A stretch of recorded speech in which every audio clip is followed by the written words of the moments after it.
Masih milenial kita, Pak Bu. Oke, oke, oke. Ya, penampilan boleh kolonial, tapi pemikiran, jiwa, semangat itu harus milenial, kan? Nah, betul itu, betul, betul. Karena milenial itu tidak identik dengan fisik sebetulnya, Pak Bu, tapi Betul. pemikiran. Pemikiran, ya. Ah, Iya, iya. iya, iya, iya. Kenapa sih tertarik menulis buku ini? Apa kira-kira alasan mendasar kok bisa gitu kan? Mungkin nanti bisa ditunjukkan saja nanti kan bukunya yang sebentar lagi terbit itu gratis kok, nggak berbayar kok. Iya, iya, iya, iya, iya, iya, iya. Buku ini eh, sebentar lagi akan terbit, ini daminya. Ya. Buku buku ini sebetulnya dilatar belakangi satu pemikiran Nah, yang kita tahan dulu ya. Nah, ya, ya, harap ya. bersabar, harap tenang ya. Luar biasa Ini ini. ujian, ini ujian. Ini ujian. Nggak elok juga kita kalau hanya bisa mengkritik, karena ini kan terjadi tidak hanya di Indonesia. Seluruh masyarakat dunia ini mengalami kebingungan toh dalam situasi sekarang ini, termasuk di Indonesia gitu kan. Artinya apa yang bisa kita lakukan ya kita lakukan. Cara kita melawan hoax ya. Berarti sama saja Ya, tadi yang disampaikan juga berarti terkait dengan materi bagaimana kita memfilter sebuah berita itu biar tidak terjadi hoax berarti ya. Yang ya, disampaikan tadi biar kan paling itu. Hmm. ya paling tidak kita tahu informasi hoax dan tidak menjadi bagian untuk menyebarkan hoax, karena kita punya sama-sama punya potensi sebetulnya untuk terpapar hoax dan menjadi bagian orang yang menyebarkan hoax kalau tidak kita perkuat literasi informasi itu.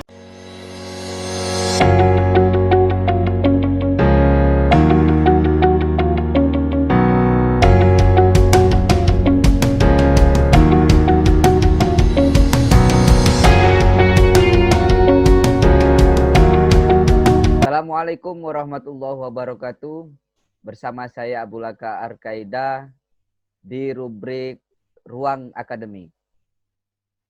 Di rubrik Ruang Akademik ini kita akan membicarakan isu-isu terkini yang ada di Indonesia. Pada konten pertama ini kita akan menghadirkan seorang penulis muda, alumni aktivis Yogyakarta yang sekarang berdomisili di Jakarta dalam keseharian sebagai penulis dan juga mengajar di beberapa kampus yang ada di Jakarta.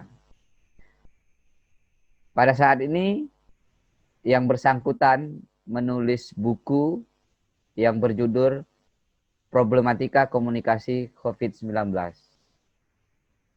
Siapa dia? Mari kita sapa Bung Andi Andrianto, Master Ilmu Komunikasi. Assalamualaikum Bung Andi. Waalaikumsalam, Pak Abu Laka Arkaida. Gimana kabarnya Pak Abu? Waduh, alhamdulillah Semakin ganteng aja ini sehat. Pak Abu nih. Harusnya saya dulu ini yang menyapa apa kabar, tapi luar biasa ini ya. Kayaknya udah semakin penampilnya udah semakin ini Pak ya. Udah apa?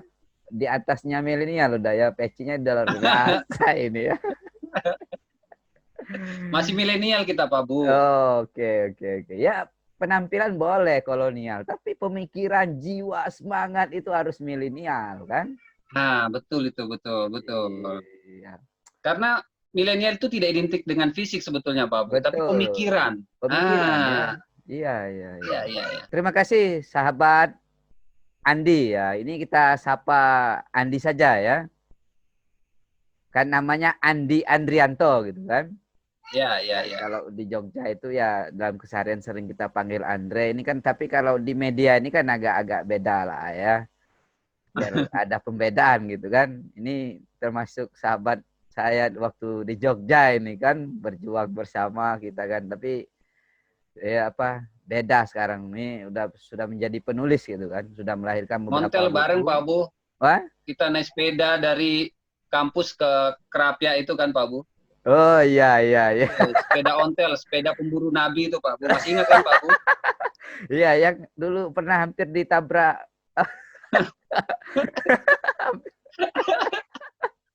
Ya, ingat itu. Ya, perjuangan kita dari Kerapia Penembahan ya, Penembahan Ya, menuju ya. UIN gitu kan.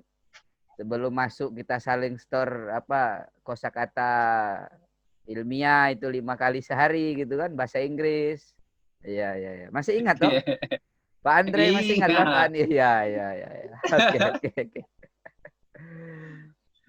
Eh, ya, eh, kali ini sahabat Andi kita akan membicarakan hoax ya, terutama karena situasi kita ini di pandemi ya, pandemi virus corona, maka dalam selama berjalan kurang lebih berapa bulan kita dari Maret ya, Maret, April, Udah Mei, masuk Juni, 7 bulan Juli, ini, Pak Abu. Agustus, September ya, ini Ya, masuk 7 bulan ya. ya. Kayaknya memasuki 7 bulan ini kan sangat banyak sekali hoax yang beredar terkait COVID-19 ini kan, bahkan ribuan lebih kan. Nah, ini pada kesempatan ini kami minta penjelasan kepada sahabat Andi ini karena sahabat Andi juga baru menyelesaikan buku ya, problematika komunikasi COVID-19. Jadi saya pikir banyak menangkap peristiwa-peristiwa terutama hoax ya yang kemudian bisa disampaikan dalam bentuk data, nanti kan ini menjadi pengetahuan publik. Nah, sebelum kita masuk ke hoax itu, mungkin saya akan bertanya, kenapa sih tertarik menulis buku ini gitu kan? Apa kira-kira alasan mendasar kok bisa gitu kan? Mungkin nanti bisa ditunjukkan saja nanti kan bukunya yang sebentar lagi terbit gitu, gratis kok, ini nggak berbayar kok. Iya, iya, iya, iya, iya, iya, iya. Ya, Pak Abu. Jadi memang buku ini eh, sebentar lagi akan terbit, ini daminya. Ya, Buku buku ini sebetulnya dilatar belakangi satu pemikiran yang saya pikir cukup penting juga dan mendasar berkaitan dengan persoalan pandemi pandemi ini. Saya kira pandemi ini tidak pandemi COVID-19 ini tidak hanya berkaitan dengan um, problem kesehatan ya, tidak hanya soal kesehatan, tapi ada aspek penting yang juga jangan sampai dilupakan dan harusnya sebetulnya dalam proses penyelesaian COVID di Indonesia ini yang sudah memasuki 7 bulan ini harusnya ditempatkan pada solusi juga yang bisa standar dengan problem kesehatan itu sendiri, yaitu masalah komunikasi. Karena masalah komunikasi ini kan cukup cukup kompleks dan harusnya bisa menjadi alternatif solusi untuk bagaimana menciptakan informasi itu bisa lebih tepat, lebih benar, lebih bisa mendorong percepatan penyelesaian pandemi agar tidak terlalu lama berlarut-larut. Apalagi kita tahu bahwa kita ini hidup di era masyarakat informasi. Jadi masyarakat informasi di mana setiap orang ini setiap hari terpapar dengan berbagai informasi, apalagi masalah COVID. Hampir setiap hari, bahkan bukan sejak Maret, tanggal 2 Maret itu ya, sebelum bulan Maret pun kita sudah mendengarkan pemberitaan tentang COVID ini atas kejadian di Wuhan, Cina di akhir Desember 2019. Nah, banyak sekali informasi-informasi yang kita terima dan diskursus tentang soal pandemi dari perspektif komunikasi ini juga banyak dikaji oleh kalangan akademisi dalam berbagai forum, apakah itu webinar ataupun ruang-ruang akademik yang lain, bahkan sampai diskusi-diskusi yang sifatnya kultural, sederhana. Problem pandemi itu kemudian saya lihat harusnya ini memang sangat berkaitan sekali dengan persoalan komunikasi. Hanya saya lihat belum mendapatkan porsi yang besar dalam proses penuntasannya, sehingga saya berpikir bahwa dari berbagai informasi yang saya terima, kemudian dari berbagai data yang saya temukan, dan bahkan diskusi-diskusi yang saya dengarkan, saya pikir perlu juga kalau kemudian sedikit banyak kita orang komunikasi yang memang bergelut di dunia komunikasi ini bisa berkontribusi lah untuk penanganan pandemi ini. Untuk itu saya mencoba untuk menguraikan semua hal itu, termasuk yang tadi disampaikan Pak Abu, bahwa problem komunikasi itu berbagai macam, yang termasuk di sini adalah soal hoax COVID-19, yang kalau kita lihat trennya, semakin hari ini semakin naik. Nanti kita akan lihat data-data itu sebelum kita melihat sampai di bulan September ini, sebetulnya hoax terkait dengan COVID ini bahkan sudah ada itu sebelum pengumuman 2 Maret oleh Pak Presiden Jokowi ya. Itu bahkan ada 144 hoax yang beredar di Indonesia berkaitan dengan COVID. Nanti kita lihat trennya. Gitu Pak Bu. Dan kita akan lebih jauh nanti akan membahas soal apa itu hoax, kemudian bagaimana ciri-ciri hoax, kemudian bagaimana perkembangan dan tren hoax itu sendiri, hoax COVID. Dan nanti kita coba akan mengulas lebih jauh soal itu. Berarti lebih ke apa ya? Lebih menyampaikan atau menginformasikan ke masyarakat, memotret hoax yang ada selama pandemi ini dengan tujuan katakanlah memberikan literasi terhadap masyarakat, atau buku ini akan coba disampaikan kepada pemerintah gitu. Lebih kemana ya sih buku ini nanti gitu kan, arahnya gitu kan?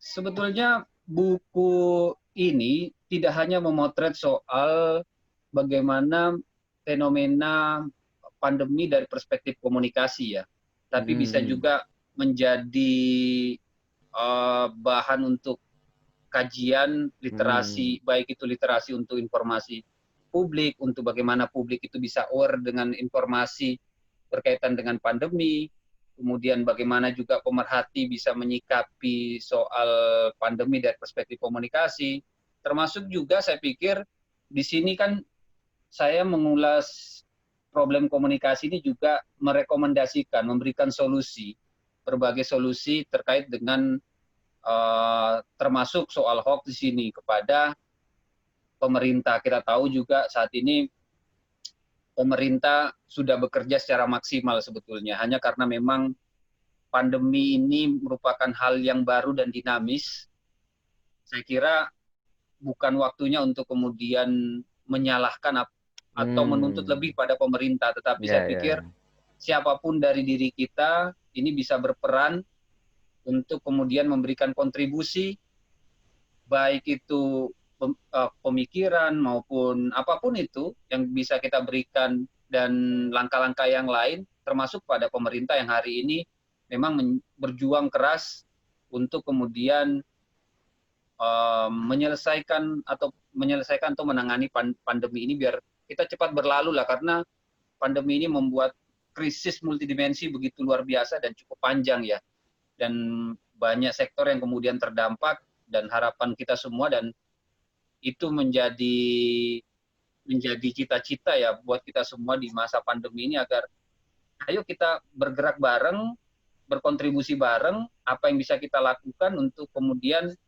mempercepat pandemi ini. Termasuk bagi saya pikir salah satu yang kita diskusikan pada malam hari ini adalah tidak hanya melihat tren data-data hoax, karena saya pikir hoax ini bisa menyebabkan banyak sektor yang terdampak. Nah, ini yang ini saya kira juga perlu untuk kita ini Pak Abu, sebetulnya perlu kita sikapi. Jadi tidak bisa dianggap sepele. Nanti kita akan lihat data-datanya bahwa walaupun data itu tidak melihat di masa pandemi, tapi ada data yang menunjukkan bahwa di era internet ini, banyak dari kita, bahkan kita lihat datanya nanti, kita pernah terpapar atau bahkan menjadi orang yang menyebarkan hoax itu sendiri, disadari ataupun tidak. Nanti kita lihat Oh ya, datanya oke itu. oke oke oke. Nah, Kita tahan dulu ya. ya, Harap ya. bersabar, harap tenang ya. Luar biasa Ini ini. ujian, ini ujian. Ini ujian. Ya, berarti lebih apa ya?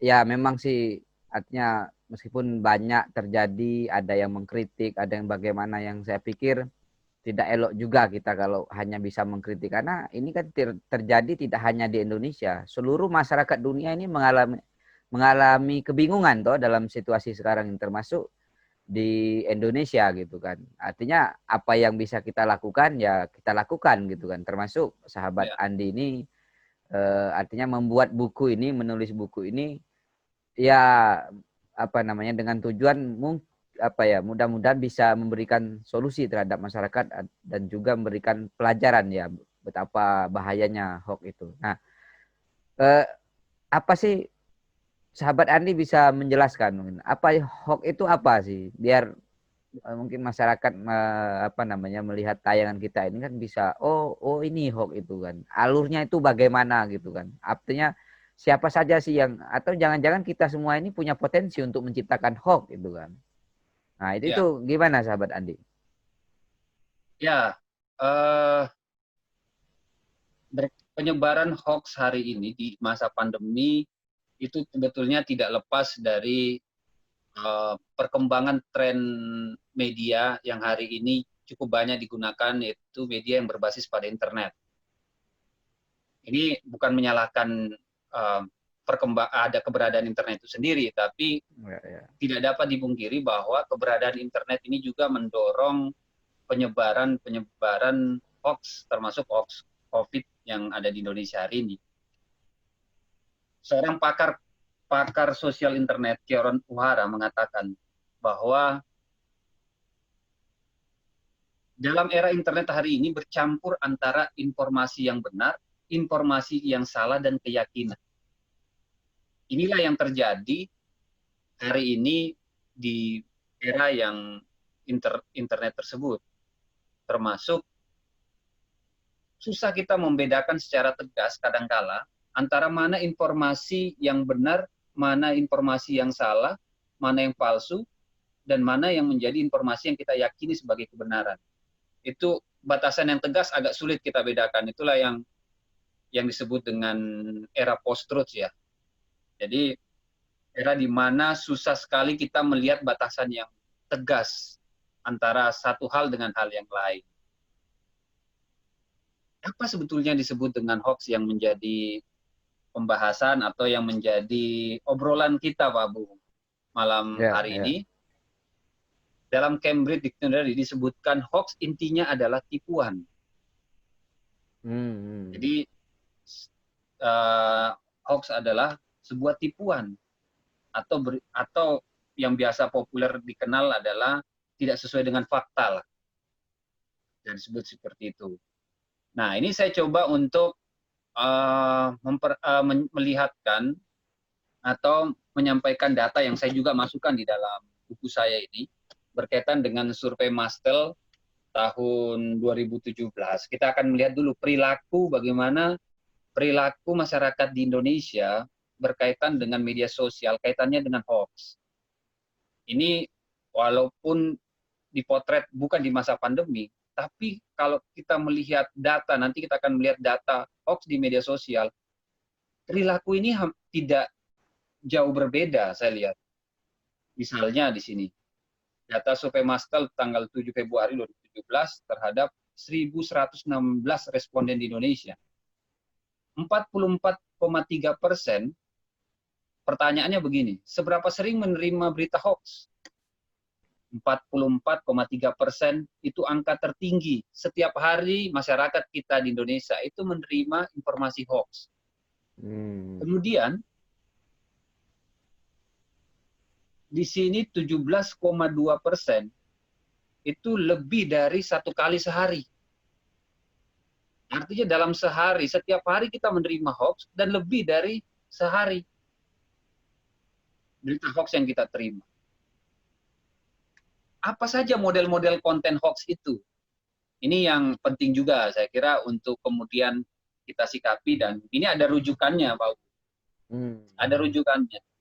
Dalam Journalism Fake News and Disinformation Handbook for Journalism Education and Training, ini UNESCO tahun 2018, dia menyebutkan ada beberapa jenis model konten-konten hoax. Ini yang saya kira juga perlu untuk kita sama-sama memahami, biar kita jangan sampai kemudian menjadi penyebar hoax atau kita terpapar hoax dan kita kemudian terpengaruh.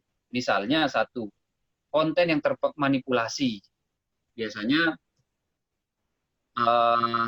kontennya itu tidak sesuai dengan fakta.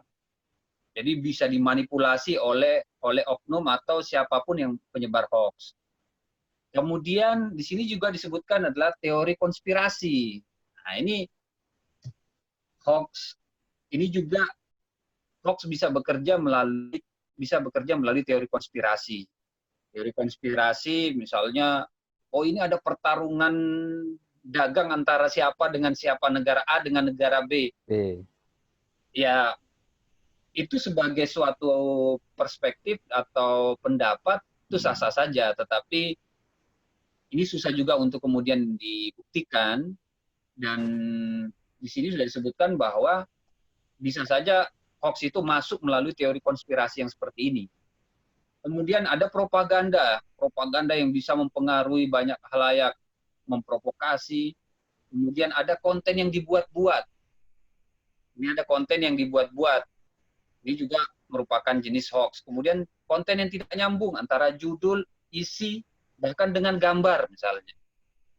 Contoh kemarin itu ada misalnya katanya putri presiden Rusia ya, yang presiden Rusia yang anaknya diuji coba dalam uji coba untuk vaksin. Padahal itu bukan anaknya presiden, cuma diganti nama sedikit, tapi orang sudah bisa mempercayai. Nah, ini tidak nyambung ini kontennya ini. Kemudian tidak sesuai dengan konteks, kapan kejadiannya, ditampilkan misalnya gambar banyak orang yang meninggal, seperti yang di awal-awal yang kita lihat, banyak orang yang terpapar di jalan, itu konten dari kapan, itu konten tentang apa, konteksnya apa. Tapi di dalam pemberitaan yang kita baca dan kita lihat di awal-awal pandemi itu seakan-akan akibat korban COVID, tidak sesuai dengan konteks. Kemudian ada satir dan parodi, konten menyesatkan, kemudian konten yang ditiru. Itu beberapa jenis-jenis hoax yang kita mesti mengantisipasi. Nah, ini saya janjikan lagi data Pak Bu, dan ada juga di dalam buku ini. Bentuk hoax yang sering muncul ini penting juga saya pikir.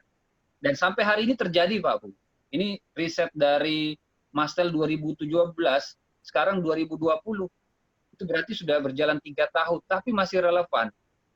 Ketika kita melihat data-data dan fenomena hoax yang terjadi yang berbasis internet tadi itu yang kita awal cerita. Misalnya di sini disebutkan sosial media itu 92,40%. 92,40% itu konten hoax melalui media sosial, melalui Facebook, Twitter, Instagram, kemudian pet. Kemudian di sini ada juga aplikasi chatting, termasuk WhatsApp. WhatsApp itu menjadi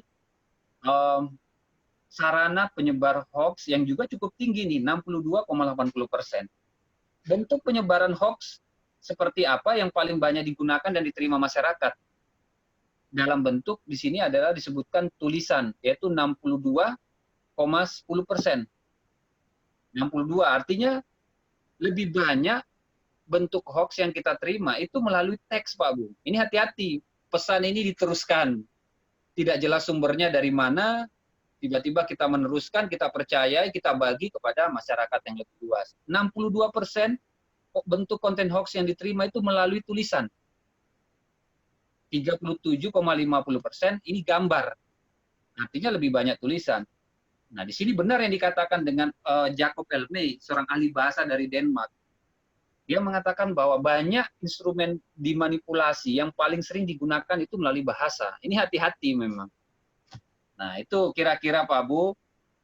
Nanti kita akan lihat masuk kepada bagaimana penetrasi, berapa jumlah penetrasi internet di Indonesia yang kemudian bisa mendorong percepatan penyebaran hoax itu dan data-data hoax yang lain.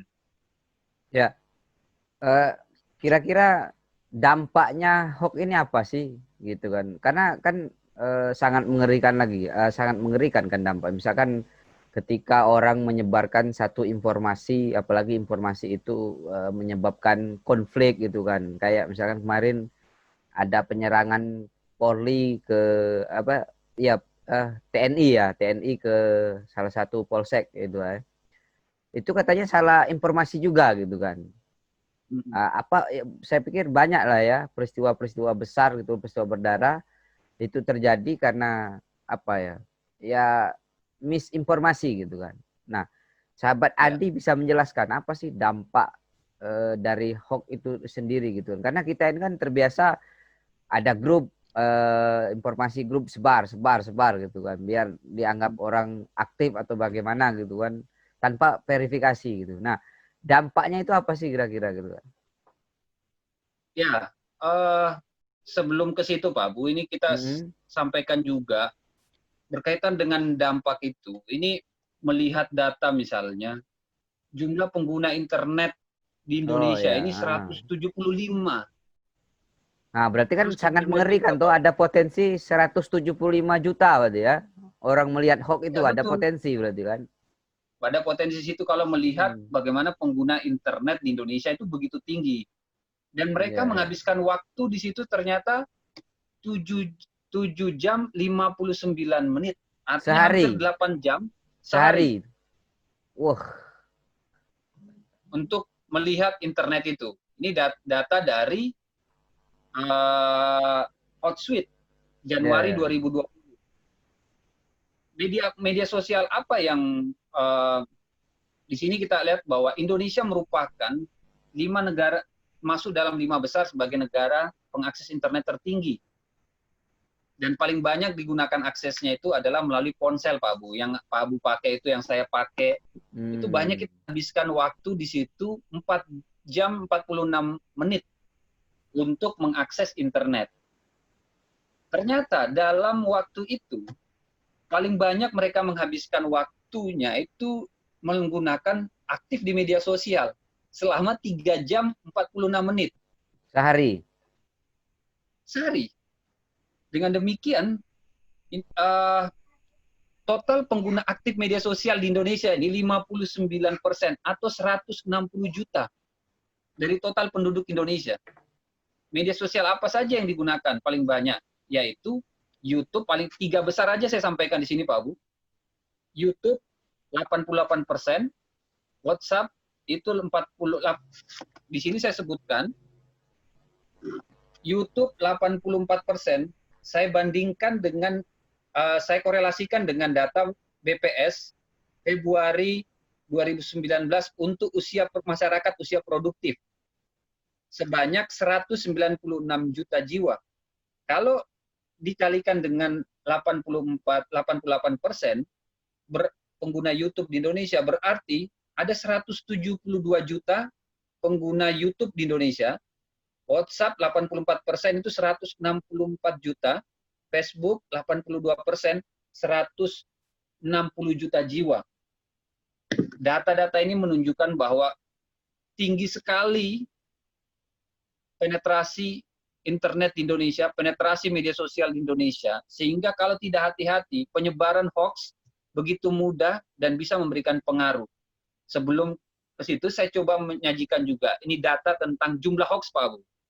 Jumlah hoax COVID tadi sudah saya sampaikan sebelum pengumuman tanggal 2 Maret itu ada 144 hoax, kemudian tanggal 5 Mei misalnya itu 653 hoax. Ini data Kominfo nih. Terakhir Pak Bu, misalnya yang saya dapat datanya tanggal 4 September itu ada 1081 hoax. Bayangin, trennya itu naik terus hoax ini, hoax COVID. Dampaknya seperti apa Pak Bu? Sangat berbahaya sekali. Kalau misalnya informasinya itu tidak mengandung destruktif, ini sangat membuat, pertama, hoax itu bisa membuat masyarakat akhirnya terjadi penyesatan.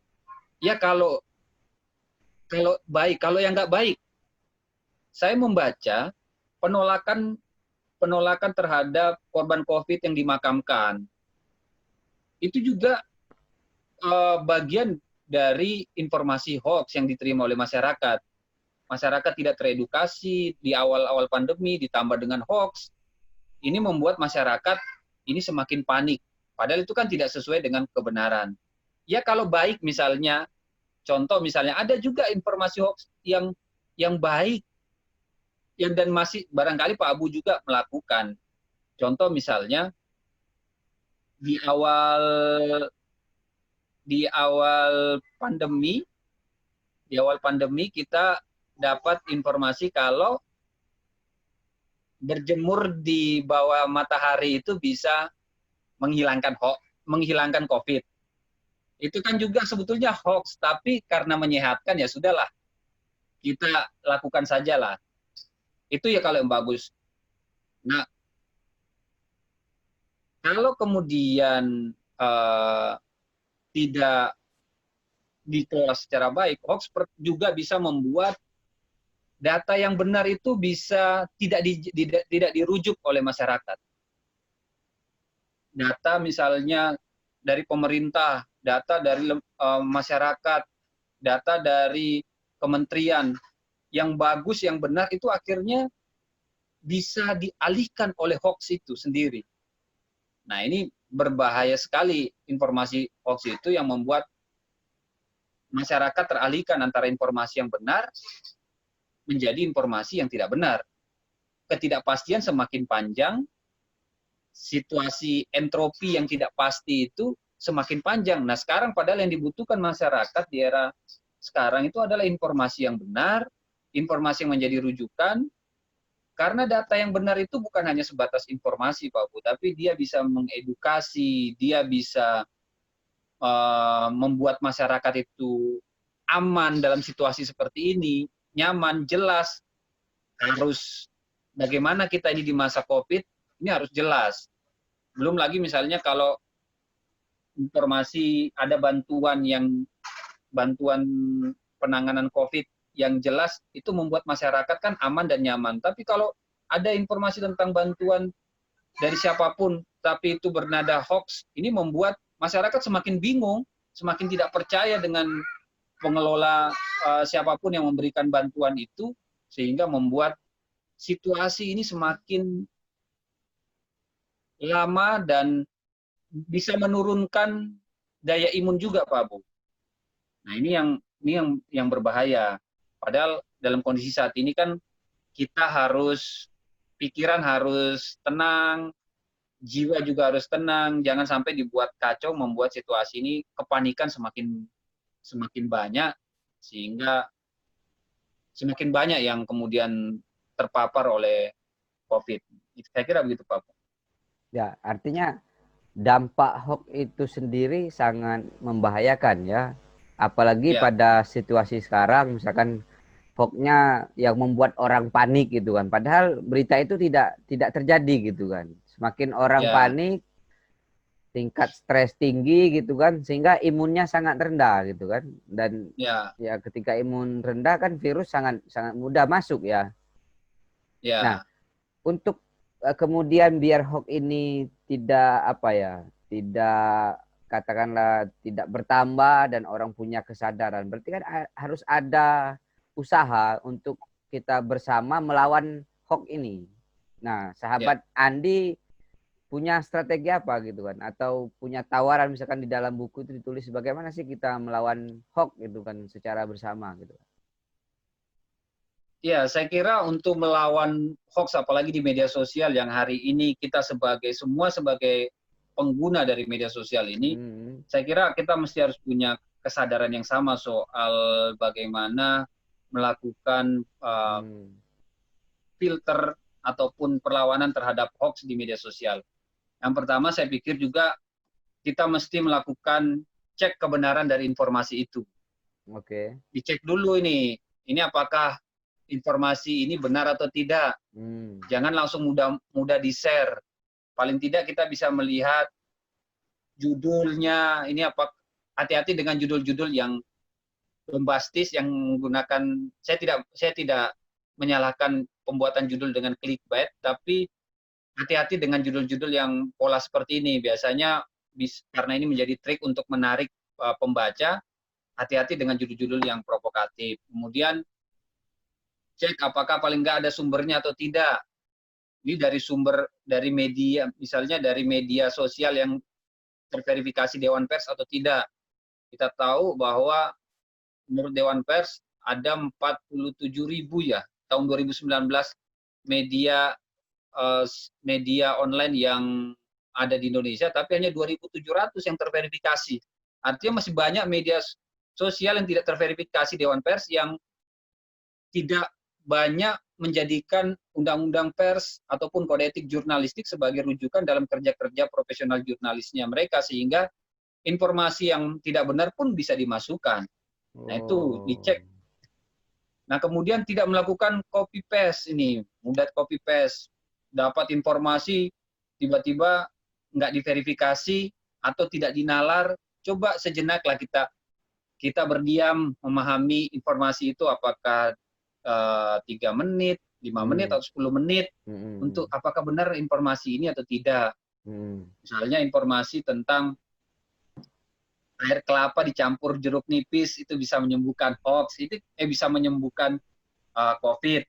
Itu kan ternyata hoax juga. Telur ayam direbus tempat saya itu, wah, itu sampai jam 2 malam itu orang nyari itu telur ayam direbus katanya menyembuhkan hoax gitu. Sampai saya juga disuruh minum sama orang tua saya. Menyembuhkan COVID. Ya, Ya, tapi saya aneh-aneh lah. nggak enak saya menolak kan, akhirnya ya udah tak rebus itu.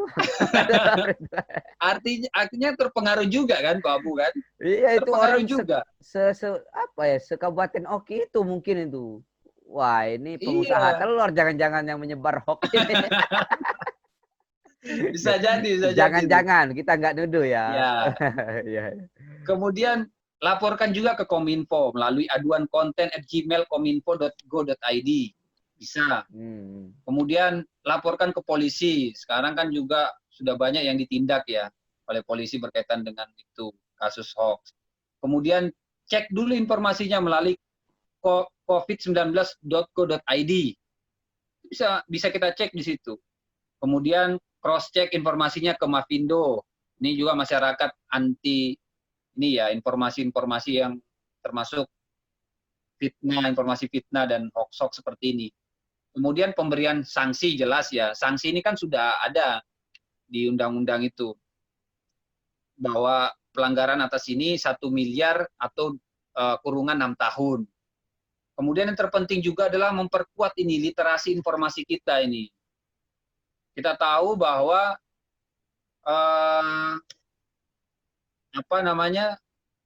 tingkat literasi kita ini urutan ke-56 dari 63 negara di dunia, Pak Bu. Rendah sekali nih kita ini.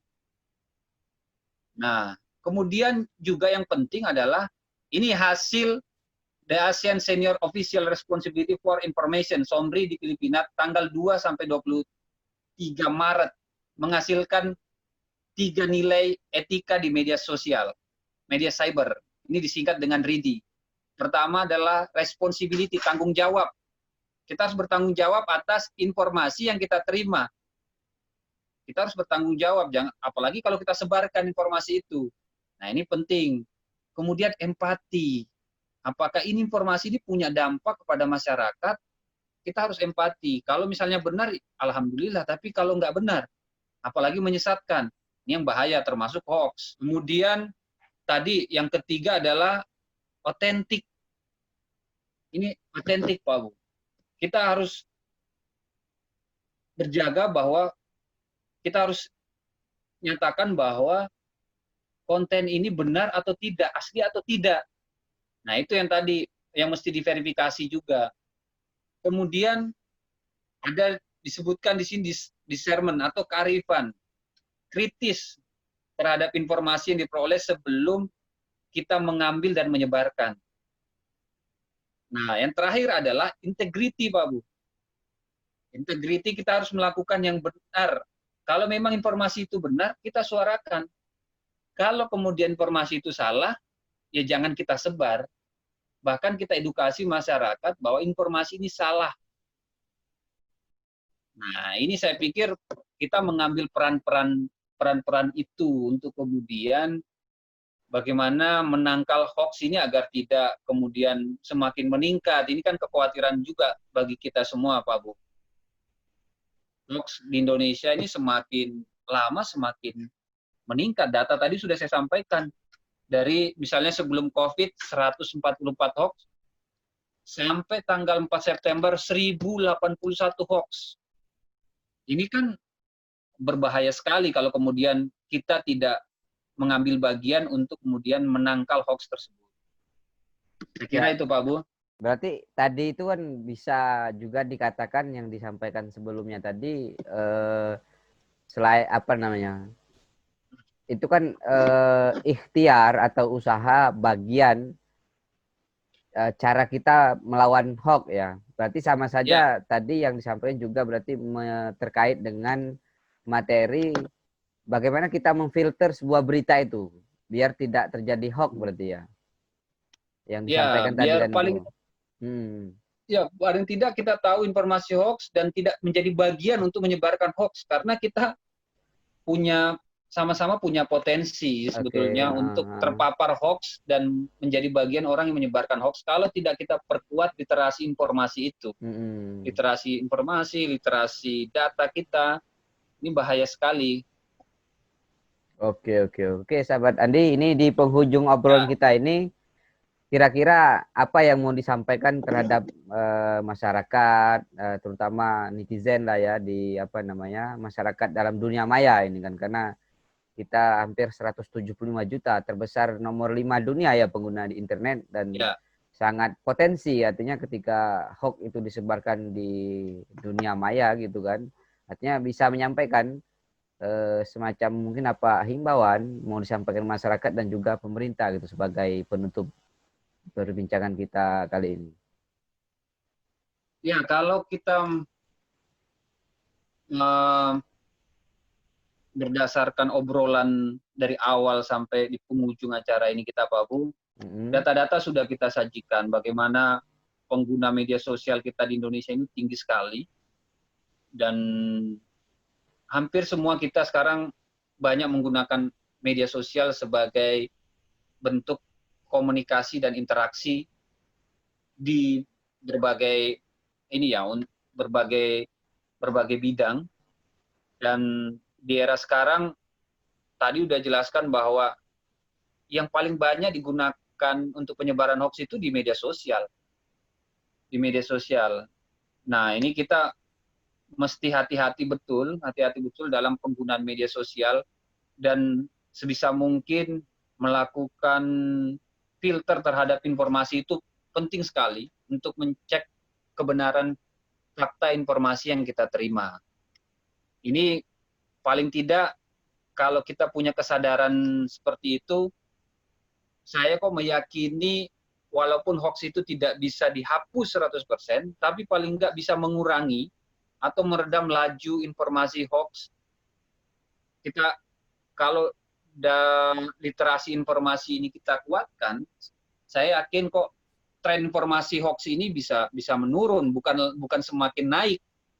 Nah, itu saya kira peran-peran, karena dalam masa pandemi ini saya pikir tidak bisa kita bertumpu saja hanya pada peran pemerintah, Pak Bu.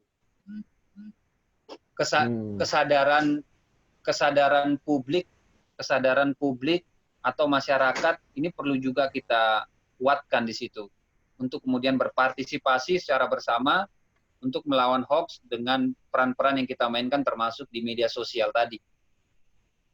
Saya kira itu Pak Abu. Oke lah. Terima kasih sahabat Andi atas waktunya. Ini Sama-sama materinya Pak Abu.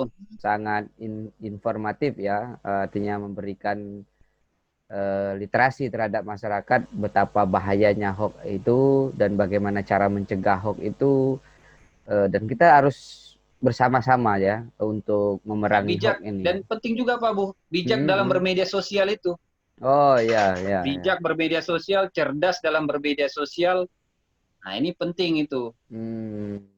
Ya, ya itu sebagai kata penutup lah berarti ya. Aduh, ya, ya.